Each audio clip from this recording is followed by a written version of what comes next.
Hello, fellow sleuths.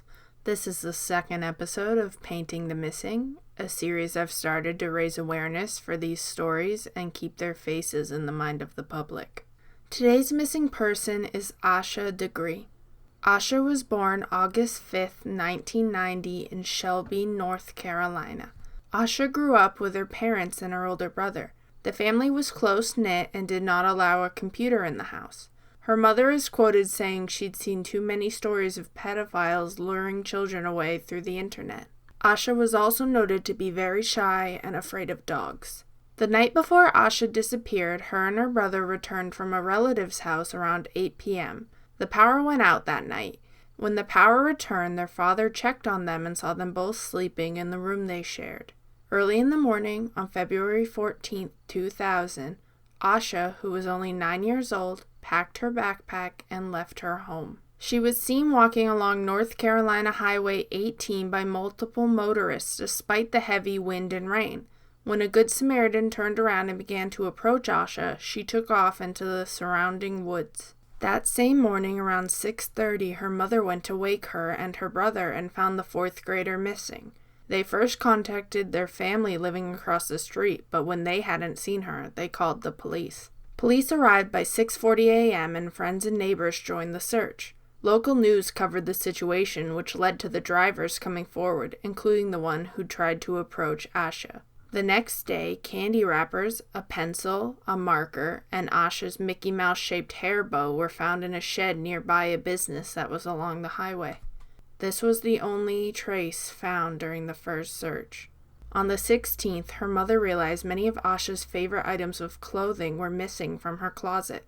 A week and 9,000 man-hours later, the search was called off. The sheriff encouraged the media to keep the story alive. On February 22nd, 8 days after Asha was thought to have run away, the FBI and the North Carolina State Bureau of Investigation got involved, adding her to the missing children databases.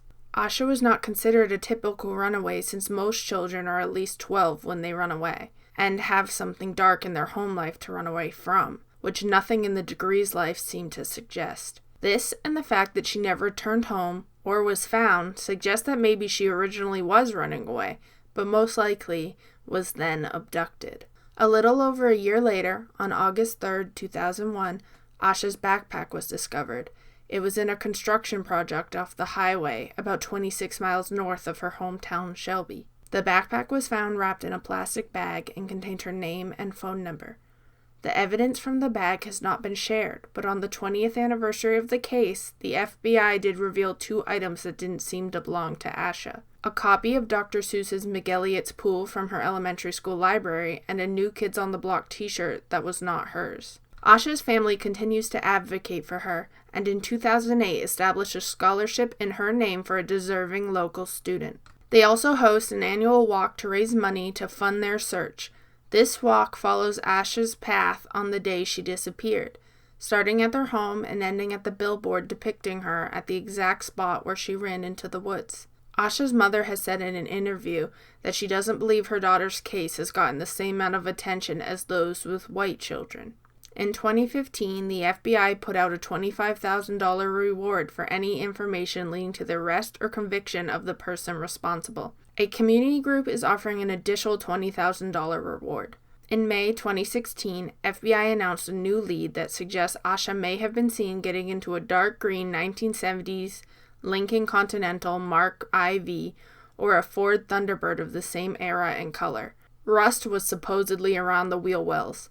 She was thought to be seen getting in along Route 18, near where she was last spotted by motorists. The county sheriff's office continues to ask for the public's help to identify the owner of the t-shirt or who took out the library book.